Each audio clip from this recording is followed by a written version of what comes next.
Pemirsa, banjir bandang menerjang kawasan wisata Lembang di Kabupaten Bandung Barat, Jawa Barat. Satu unit rumah hanyut terbawa derasnya air dan seorang petani dinyatakan hilang. Sementara puluhan rumah warga terendam banjir.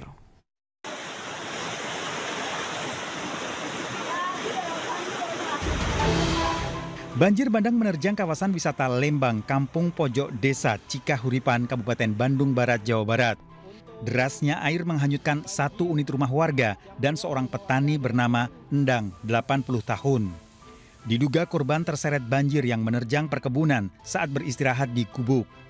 Proses pencarian korban dilakukan dengan menyusuri sungai sejauh 2 km. Hingga minggu sore korban belum ditemukan. Sementara akibat banjir, 21 rumah warga terendam. Saya lihat kondisinya tadi cukup miring tanahnya dan juga banyak alih fungsi lahan yang hutan banyak ditanami oleh tanaman-tanaman sayur yang kasih pupuk, jadi kan jadi gembur. Mungkin kalau kena hujan jadi bisa beresiko. Sebelumnya, hujan dengan intensitas tinggi mengguyur kawasan wisata Lembang beberapa hari terakhir. Selain diterjang banjir bandang, longsor juga terjadi di 9 desa di Kecamatan Lembang. Dari Bandung Barat, Jawa Barat, Yuwono melaporkan. Pemirsa, terima kasih Anda masih di Anyus Siang bersama saya Camar Haenda. Tim Resmob di Treskrimum Polda Sulawesi Selatan menangkap ASN yang bekerja di puskesmas di Kota Makassar karena melakukan praktek aborsi ilegal. Polisi juga menangkap seorang mahasiswi S2 yang memakai jasa pelaku.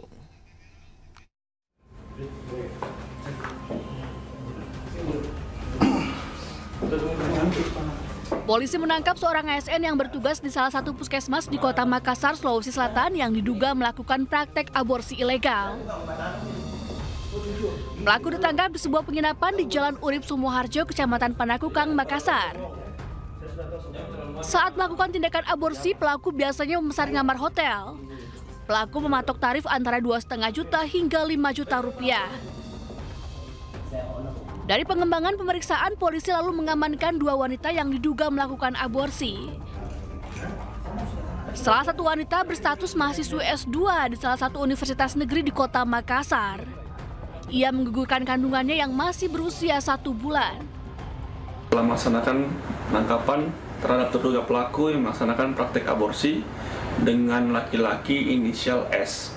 Yang mana laki-laki inisial S tersebut pekerjaannya adalah ASN dari salah satu puskesmas yang ada di Kota Makassar. Untuk hasil pengembangannya sebentar ini, jadi kami sudah mengamankan 3 terduga pelaku, yang mana laki-laki inisial S, perempuan inisial C, dan perempuan inisial R. Hingga kini tim Resmob Polda Sulawesi Selatan masih terus mengembangkan kasus aborsi karena tidak menutup kemungkinan ada tersangka lain. Dari Makassar, Sulawesi Selatan, Muhammad Durbone, iNews melaporkan. Polisi menangkap terduga pelaku pembacokan terhadap seorang jaksa dan aparatur sipil negara di Medan, Sumatera Utara. Terduga pelaku diduga otak dan pelaku penganiayaan.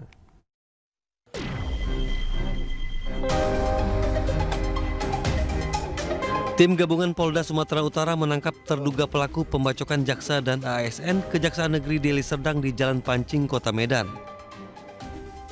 Awalnya istri pelaku yang menemui petugas, namun pelaku akhirnya muncul. Diduga pelaku merupakan otak dan eksekutor penganiayaan. Pelaku ternyata seorang residivis pencurian dan kekerasan. Usai diringkus, pelaku dibawa ke Polda Sumatera Utara. Hingga kini polisi masih mengembangkan penyelidikan untuk mengungkap motif dan mengejar pelaku lainnya. Dari Medan, Sumatera Utara, Aminur Rasid, iNews melaporkan. Sebelumnya, seorang jaksa dan 1 staf pegawai yang bertugas di kantor Kejaksaan Negeri Deli Serdang, Sumatera Utara menjadi korban pembacokan orang yang tidak dikenal.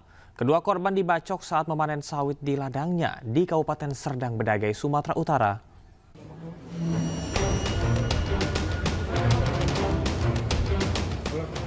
Seorang jaksa dan 1 staf pegawai yang bertugas di kantor Kejaksaan Negeri Deli Serdang, Sumatera Utara menjadi korban pembacokan orang tak dikenal.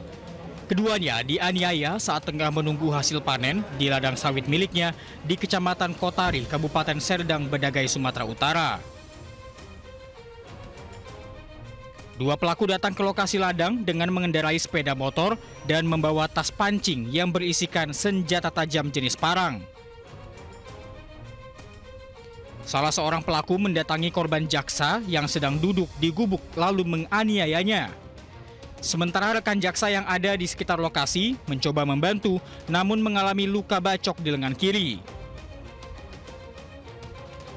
Warga dan pekerja langsung membawa kedua korban ke Rumah Sakit Umum Daerah Amri Tambunan untuk mendapatkan perawatan. Vario, dua naik ke atas. Bilang kawan itu, ada kawanku satu lagi. Bang, kenapa tangannya berdarah? Udah aman kata dia. Rupanya nggak lama, dibawa teriak. Nggak tolong. Mau main dibacok, katanya gitu. Coba kejar itu, kejar ya kan. Gue bilang, kalau dia ngejar, aku ambil ke bawah nolong abang itu, gue bilang. Saat ini, petugas kepolisian dari Polda Sumatera Utara dan Polres Serdang Bedagai langsung memburu kedua pelaku. Dari Serdang Bedagai, Wahyu Rustandi, iNews melaporkan. Kita ke informasi selanjutnya. Pemirsa, polisi mengungkap praktek pemalsuan air kemasan galon di Kabupaten Bekasi, Jawa Barat. Satu orang pelaku diamankan berikut puluhan galon air mineral palsu siap jual.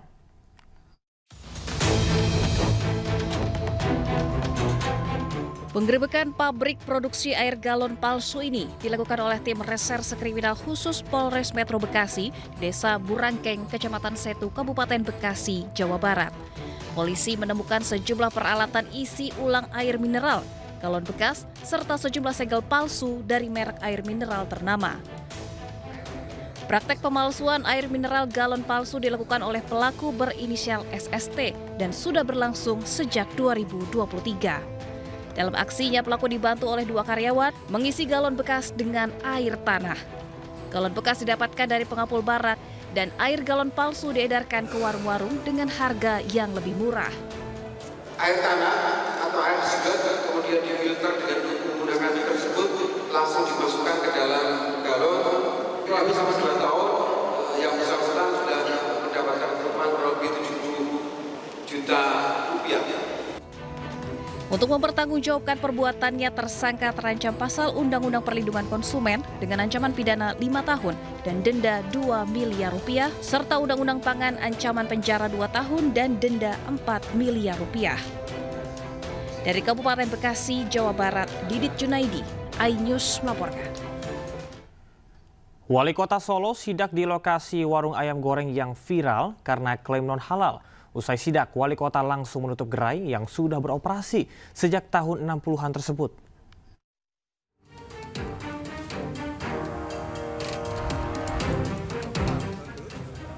Wali Kota Solo Senin pagi menutup warung ayam goreng yang sudah berdiri sejak tahun 1963 di Jalan Sultan Syahrir.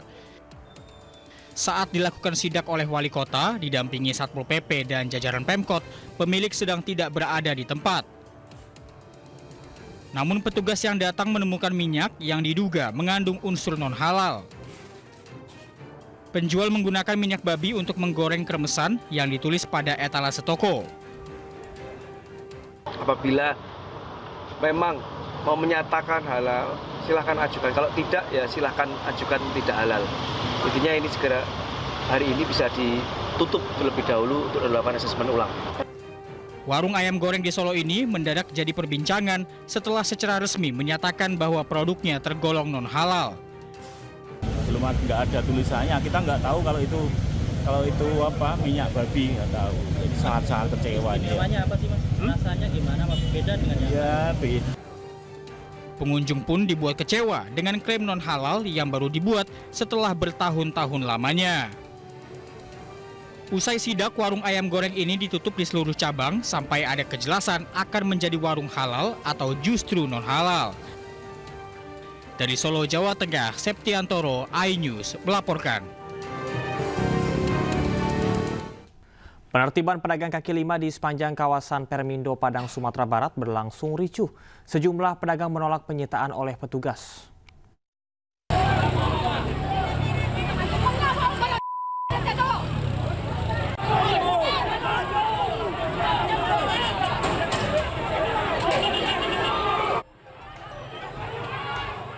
Kericuhan penertiban pedagang kaki lima terjadi di sepanjang kawasan Permindo, Padang, Sumatera Barat.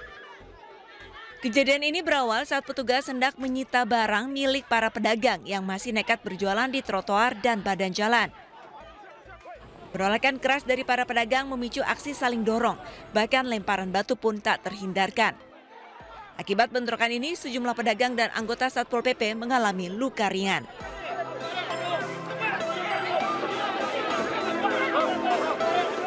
Sebelum penertiban, Satpol PP telah melayangkan surat peringatan kepada para pedagang agar tidak lagi berjualan di kawasan tersebut. Namun, imbauan itu tidak digubris. Penertiban dilakukan demi kelancaran arus lalu lintas yang selama ini terganggu akibat aktivitas jual beli di trotoar.